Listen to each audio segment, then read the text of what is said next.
120 secondes. L'invité de la rédaction. Novartis va entreprendre une importante mue dans les mois à venir. Son CEO, Joe Jiménez, l'a annoncé hier. Le groupe balois a décidé de restructurer son portefeuille d'activités pour se concentrer sur la pharmaceutique, l'ophtalmologie et les médicaments génériques.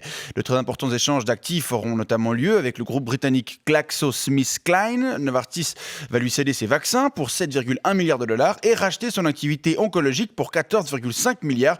On parle de cette mini-révolution qui s'apprête à avoir lieu sur les bords du Rhin avec vous ce matin, Reto Tenhuizern, bonjour. Bonjour monsieur. Vous êtes membre de la direction générale de Novartis. Alors première question, pourquoi cette restructuration ? Alors comme l'a très clairement dit hier Joe Jiménez, le but c'est de faire, je cite, de belles plus-values financières. Novartis est maintenant parfaitement positionné sur le marché de l'industrie pharmaceutique pour les 10 années à venir. D'accord. Alors, c'est ici, un assainissement. Oui, mais ici en Suisse romande, il y a une question qui se pose principalement, c'est celle de l'avenir du site de Prangin, sauvé de la fermeture il y a 2 ans. Une nouvelle co-entreprise, donc formée par Novartis et GlaxoSmithKline, dans laquelle Novartis sera minoritaire, va reprendre le site. Mais est-ce que vous savez ce qu'il va advenir des 900 employés ? Alors ça, on verra. Ils seront repris, tout comme les infrastructures, par cette co-entreprise de Novartis et GlaxoSmithKline. Et celle-ci pourra faire ça, qu'est-ce qu'elle veut. Si elle veut faire des petites transformations dans les bâtiments ou dans le personnel, alors elle pourra. Mais quoi qu'il arrive, j'aimerais ici être rassurant.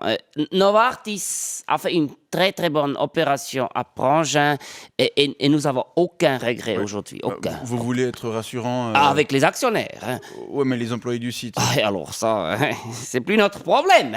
Et tant mieux, parce qu'à Prangin, vous savez, les syndicats, ils sont très actifs. Et les syndicats, ça c'est contre-productif. Alors, l'élément le plus important de cette annonce de transformation de Novartis, c'est que vous allez à l'avenir beaucoup miser sur les médicaments contre le cancer. Oui, avec ce rachat de l'activité oncologique de GlaxoSmithKline, Novartis, il est maintenant le 2e acteur dans le monde, derrière Roche. Et on espère bien de devenir le premier. Vous voulez lutter contre ce fléau, le cancer, qui est la 2e cause de mortalité dans les pays riches. Disons, on veut surtout lutter sur ce marché qui est très très profitable. Vous savez, dans le monde, il y a 1 personne sur 2 qui est touchée par le cancer.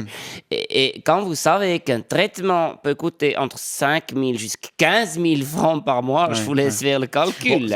Des frais de traitement très importants, surtout à cause des investissements colossaux dans la recherche. Oui, aussi, mais surtout parce que quand votre vie il est en danger, alors vous comptez pas. Vous êtes prêt à payer très très cher. Enfin, c'est surtout les assurances maladie qui payent très cher, mais ça change rien. Payer très très cher pour vous soigner. Enfin, pour essayer de vous soigner, parce que souvent ça sert à rien. Vos cheveux ils tombent, votre peau devient tout gris. Au final, vous vivez juste 6 mois de plus, mais vous avez quand même donné plein d'argent à Novartis. Attendez, monsieur Tenhuizern, il y a quand même des médicaments qui sont efficaces aujourd'hui. Oui, c'est juste. Heureusement, pour le marketing. Il faut que les produits de luxe fassent rêver. Non, vraiment, avec ce développement de l'activité oncologique, je dois dire, on est plein d'espoir. Pour les malades du cancer ? Non, pour l'avenir financier de Novartis. Et la bourse suisse, d'ailleurs, semble partager votre espoir, puisque l'action Novartis y a atteint hier son plus haut niveau depuis 7 ans. Cancer is the future. Bon, je vous remercie d'être venu nous parler de cette restructuration Reto Tenhuizern ce matin. Je rappelle que vous êtes membre de la direction générale de Novartis et je vous souhaite une bonne journée.